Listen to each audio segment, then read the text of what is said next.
Doc Edgerton inspired us with awe and curiosity with this photo of a bullet piercing through an apple, an exposure just a millionth of a second.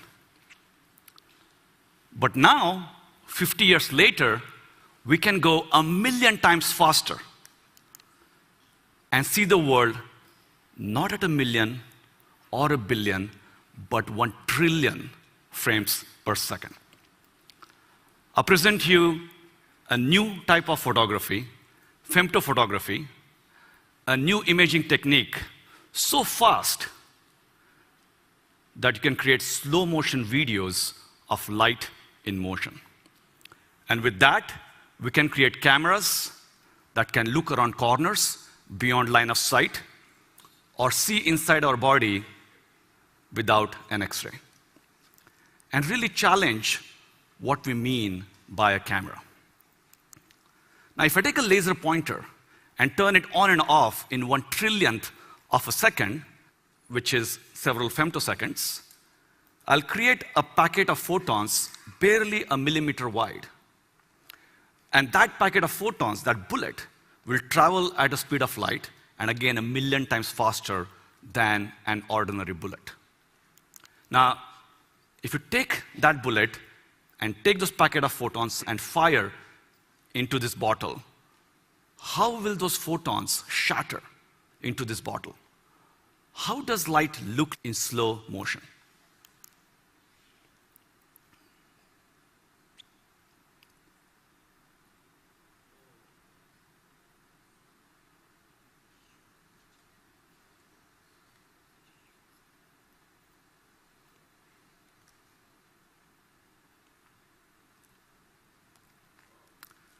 Now, the whole event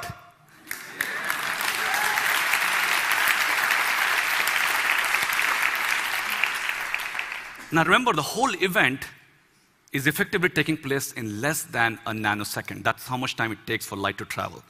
But I'm slowing down in this video by a factor of 10 billion so you can see the light in motion. But Coca-Cola did not sponsor this research. Now, there's a lot going on in this movie, so let me break this down and show you what's going on. So the pulse enters the bottle, our bullet, with a packet of photons. They start traveling through, and they start scattering inside. Some of the light leaks, goes on the table, and you start seeing these ripples of waves. Many of the photons eventually reach the cap, and then they explode in various directions. As you can see, there is a bubble of air, and it's bouncing around inside. Meanwhile, the ripples are traveling on the table. And because of the reflections at the top, you'll see at the back of the bottle, after several frames, the reflections are focused. Now, if you take an ordinary bullet and let it go the same distance and slow down the video, again by a factor of 10 billion, do you know how long you'll have to sit here to watch that movie? A day, a week, actually a whole year. It'll be a very boring movie of a slow, ordinary bullet in motion. And what about some still life photography?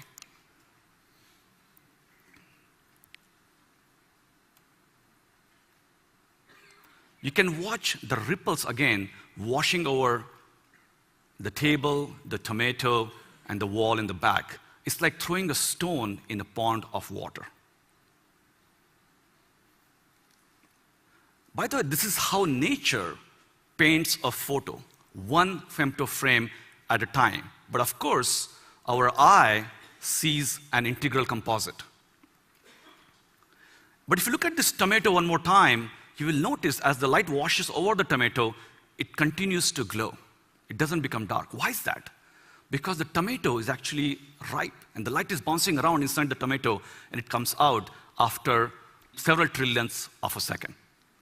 So in the future, when this femto camera is in your camera phone, You might be able to go to a supermarket and check if the fruit is ripe without actually touching it. So how did my team at MIT create this camera? Now, as photographers, you know, if you take a short exposure photo, you get very little light. But we're going to go 1 billion times faster than your shortest exposure. So you're going to get hardly any light. So what we do is we send that bullet, those packet of photons, millions of times, and record again and again with very clever synchronization. And from the gigabytes of data, we computationally weave together to create those femto videos I showed you. And we can take all that raw data and treat it in very interesting ways. So Superman can fly. Some other heroes can become invisible. But what about a new power for a future superhero?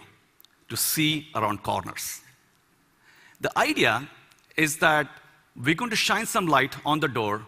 It's going to bounce, go inside the room. Some of that are going to reflect back on the door and then back to the camera. And we're going to exploit this multiple bounces of light. And it's not science fiction. We have actually built it. On the left, you see our femto camera. There's a mannequin hidden behind a wall, and we're going to bounce light off the door.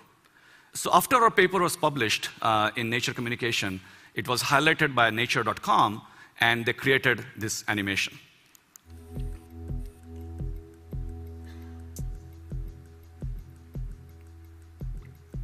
We're going to fire those bullets of light, and they're going to hit this wall.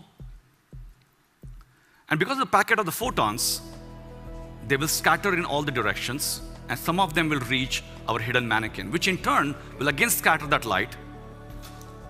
And again, in turn, the door will reflect some of that scattered light. And a tiny fraction of the photons will actually come back to the camera, but most interestingly, they will all arrive at a slightly different time slot.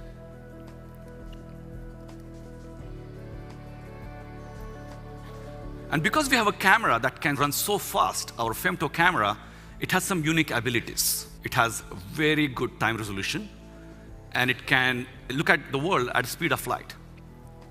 And this way we know the distances, of course, to the door, but also to the hidden objects, but we don't know which point corresponds to which distance.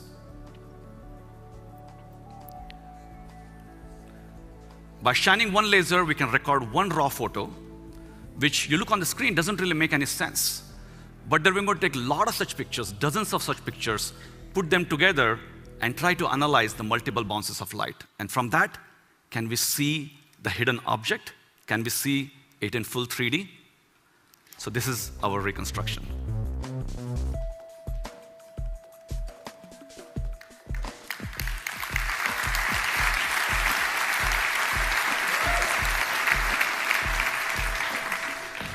Now we have some ways to go before we take this outside the lab on the road, but in the future, we could create cars that avoid collision with what's around the bend. Or we can look for survivors in hazardous conditions by looking at light reflected through open windows. Or we can build endoscopes that can see deep inside the body around occluders, and also for cardioscopes. But of course, because of tissue and blood, this is quite challenging. So this is really a call for scientists to start thinking about femtophotography as really a new imaging modality to solve next generation of health imaging problems. Now, like Doc Edgerton, a scientist himself, science became art, an art of ultra-fast photography. And I realized that all the gigabytes of data that we're collecting every time is not just for scientific imaging, but we can also do a new form of computational photography with time-lapse and color coding. And when you look at those ripples, remember, the time between each of those ripples is only a few trillionth of a second. But there's also something funny going on here. When you look at the ripples under the cap, the ripples are moving away from us. The ripple should be moving towards us. What's going on here? It turns out, because we're recording nearly at the speed of light, we have strange effects. And Einstein would have loved to see this picture. The order at which events take place in the world appear in the camera with sometimes reversed order. So by applying the corresponding space and time warp, we can correct for this distortion.